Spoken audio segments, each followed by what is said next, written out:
So hello friends, welcome back to my channel Pritam Arjun. তো আজকে হচ্ছে আমাদের ইন্ডিয়া যে ফাইনালটিতে ফাইনালের বিষয়টি নিয়ে কিছু কথা আমি বলতে চাচ্ছি। তো প্রথমে এই কথাটি হলো যে ইন্ডিয়া কালকে ফাইনালে জিতেছে, তো সেখানে জিতেছে ফলাফলের রিজন হয়ে কীভাবে তো তোমাদেরকে বলছি। দেখো, ইংল্যান্ডেরও কিন্তু 7 উইকেট পড়েছিল, ইন্ডিয়ান টিমেরও 7 উইকেটই পড়েছিল এবং ইন্ডিয়া ম্যাচ জিতেছে কিন্তু 7 উইকেটে। আর সেখানে কিন্তু থালাও ছিল, তো তার জন্য থালা জন্য যাই হোক, এই কথাটি বাদ। এগুলি অনেক বাসি খবর, তোমরা বলবে যে বাসি খবর কেন বলছি।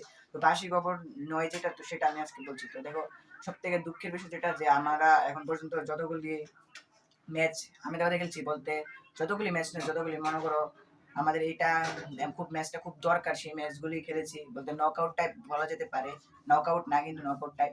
তো যতগুলি খেলেছি আহমেদাবাদে, ততগুলিতে কিন্তু আমরা ডাউনফলই হয়েছে।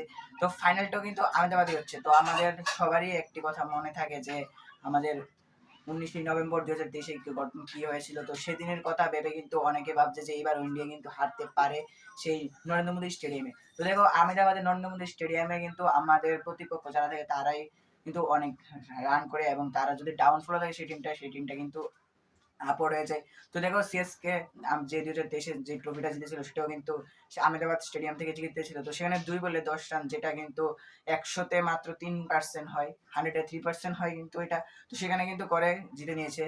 তারপর 19 নভেম্বর অস্ট্রেলিয়ার ম্যাচটা জিতে নিয়েছে। ইন্ডিয়া কিন্তু সবগুলি ম্যাচ জিতেছিল, বাট ফাইনালটা হেরে গিয়েছিল।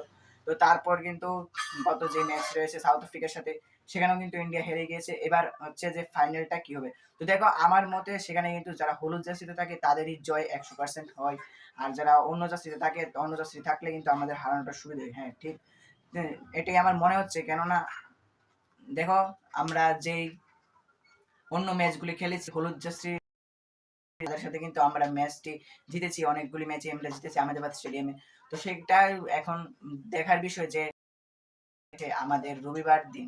তো দেখো, রবিবারের বিকেলটা আশা করবো, এবং রবিবারে আমাদের ইন্ডিয়ান সব প্লেয়ারগুলিকে ভালো ভালো প্লেয়ারগুলিকে খেলানো হোক, সব প্লেয়াররা কামব্যাক করুক। দেখো, আমি একটি শর্টে বলেছিলাম যে সঞ্জু স্যামসন কিন্তু খেলতে চলেছে, কোনো ব্যান্ডের কোনো অফিসিয়াল খবর আসেনি। তো সে কিন্তু খেলেছে এবং ভালো রান করেছে, লাগাতার 2টি প্লেয়ার অফ দ্য ম্যাচ করেছে। সে কিন্তু অনেকগুলি ম্যাচ খারাপ খেলানো, অনেকগুলি ম্যাচ নেই, 3টি ম্যাচে ভালো পারফরমেন্স করতে পারেনি, সরি 2টি ম্যাচে, তারপরে কিন্তু ভালো পারফরমেন্স করেছে। তো এখন দেখার বিষয় যে ফাইনালে কে সব থেকে বেশি রান করে, কে সব থেকে ভালো ফিল্ডিং করে, তো সেটাই দেখার বিষয়। আর আমাদের কাছে ট্রফি আসতে চলেছে, এটা 100% গ্যারান্টি, কারণ আমাদের প্রতিপক্ষ যারা রয়েছে তারা কিন্তু ব্ল্যাক জার্সিতে রয়েছে, তারা কিন্তু ইয়েলো জার্সিতে না। তো আমাদের তাদেরকে হারানোটাই খুবই সহজ হতে পারে।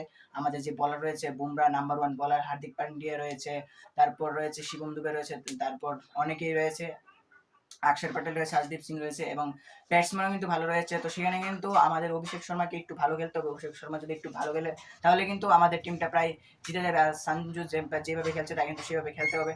তো এটাই ছিল আজকের বিষয়টা। আর আমার চ্যানেলে তোমরা যাও, গিয়ে চ্যানেলে ইন্ডিয়া এবং নিউজিল্যান্ডের যে বোর্ডটা হচ্ছে সেখানে ভোট দাও। আর ভিডিওটি ভালো লাগলে লাইক করে দাও, চ্যানেলটি নতুন হলে সাবস্ক্রাইব করে দাও। আইপিএল শুরু হচ্ছে, আইপিএল এর নতুন নতুন খবর পেতে। তো থ্যাঙ্কস ফর ওয়াচিং। আমি প্রীতম। फिरे पीते